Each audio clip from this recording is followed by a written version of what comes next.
দেশের রাজনৈতিক অঙ্গনে এখন এক অভাবনীয় অস্থিরতা, এক অপ্রত্যাশিত আলোড়ন।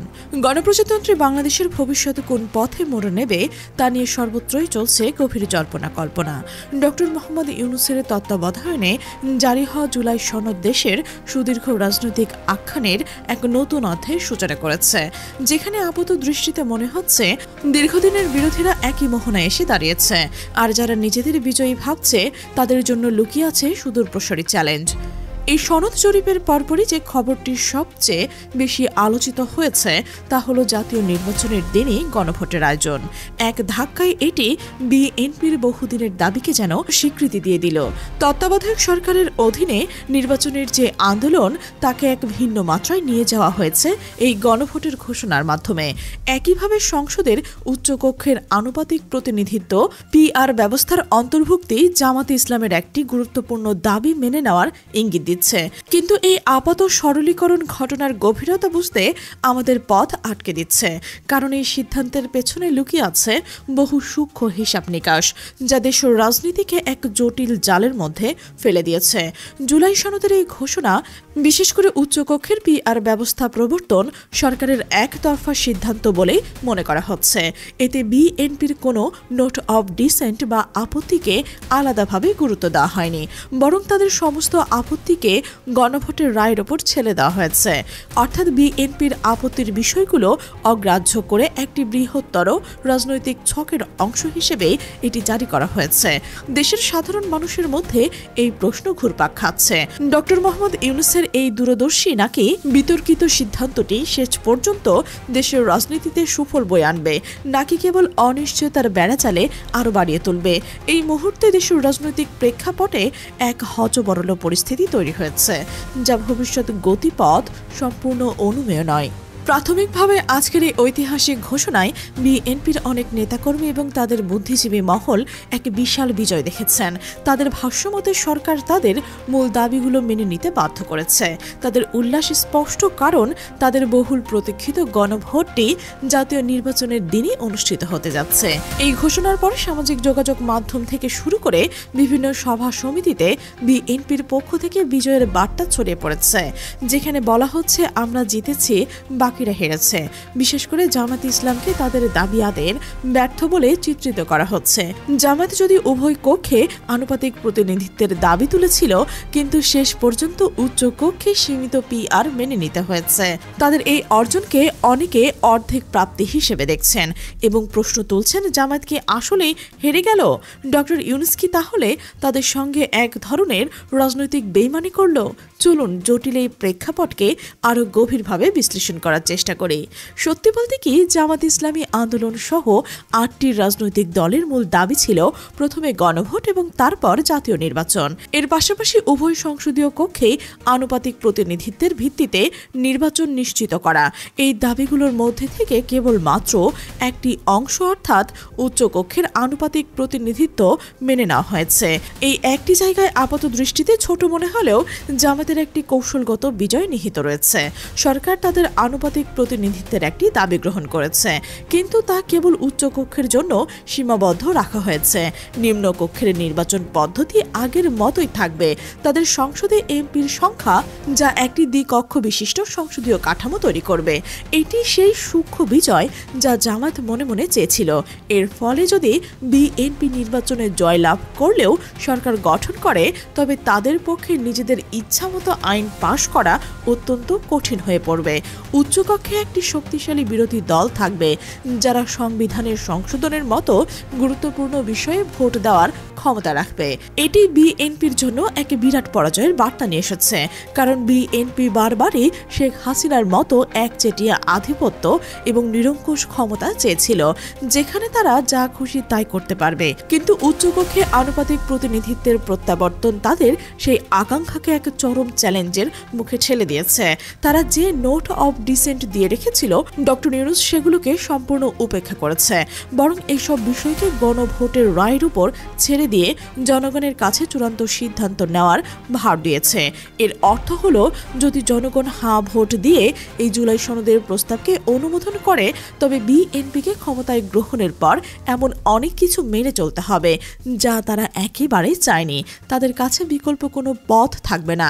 এখন আসুন আমরা সেই বিষয়গুলো একটু খতিয়ে দেখি, যেগুলো নিয়ে বিএনপি তাদের নোট অব ডিসেন্ট প্রকাশ করেছিল।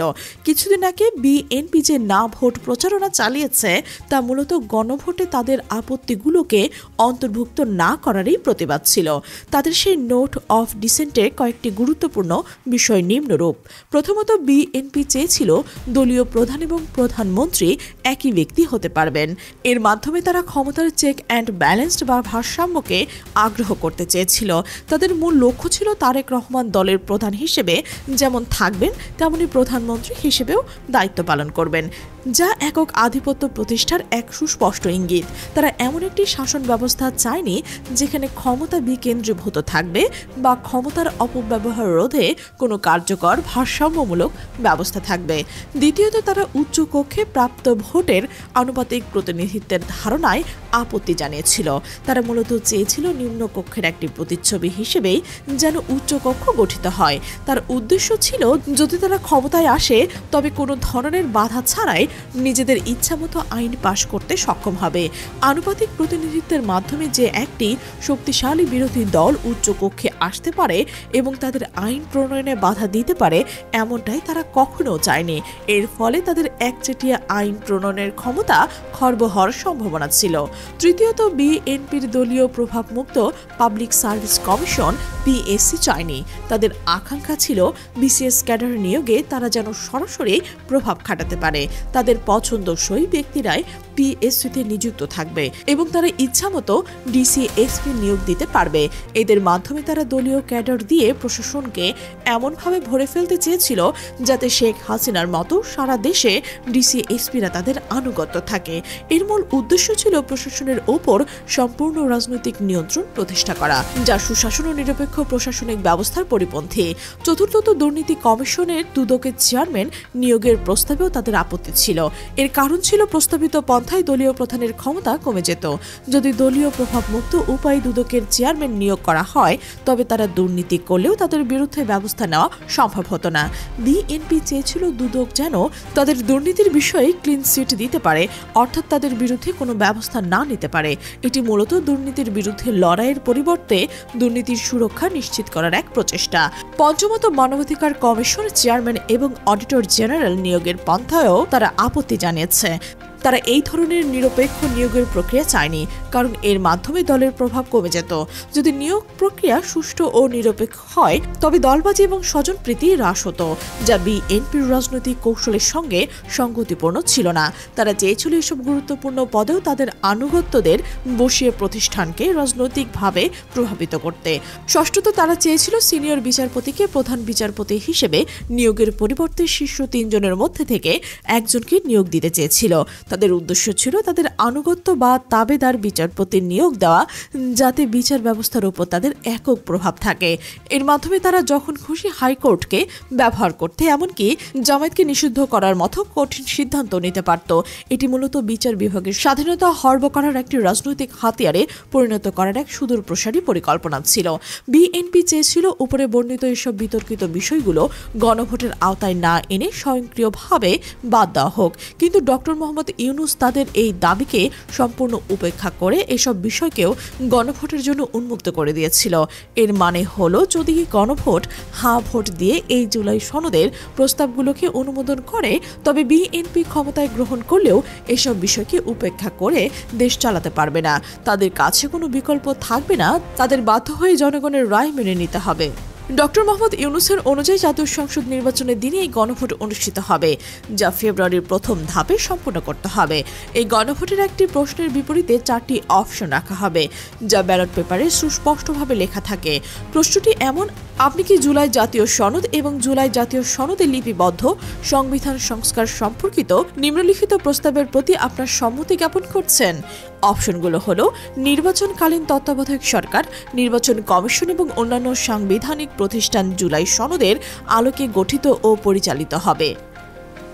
খ, আগামী সংসদ হবে দ্বিকক্ষ বিশিষ্ট, যেখানে একটি উচ্চ কক্ষ এবং একটি নিম্ন কক্ষ থাকবে।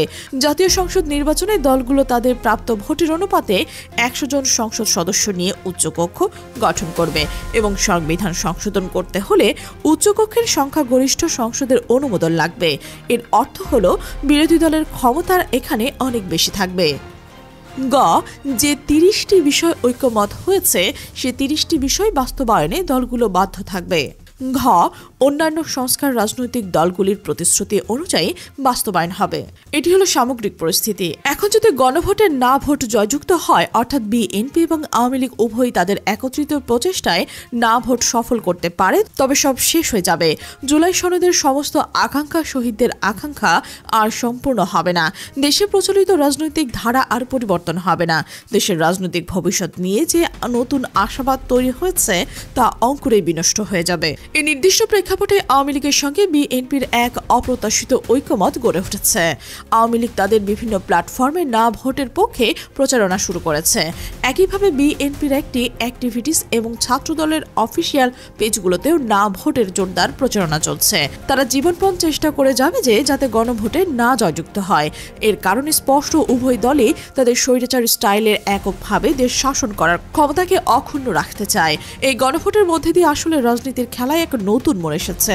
যদি গণভোটে 2 সপ্তাহ আগে অনুষ্ঠিত হয়, তাহলে হয়তো এক বিষয়ে জনগণের সংখ্যাগত মতামত আরও পরিষ্কার হতো। তবে জাতীয় নির্বাচনের দিন গণভোট অনুষ্ঠিত হলেও বড় কোনো সমস্যা নেই, যদি না নির্বাচন সম্পূর্ণ সুষ্ঠু এবং অবাধ হয়, সেখানে কোনো ধরনের কারচুপি ও জবরদখল না থাকে। ভোট অবশ্যই সুষ্ঠু ও শান্তিপূর্ণ হতে হবে। এ ব্যাপারে প্রশাসনকে অত্যন্ত শক্তিশালী এবং নিরপেক্ষ ভূমিকা পালন করতে হবে।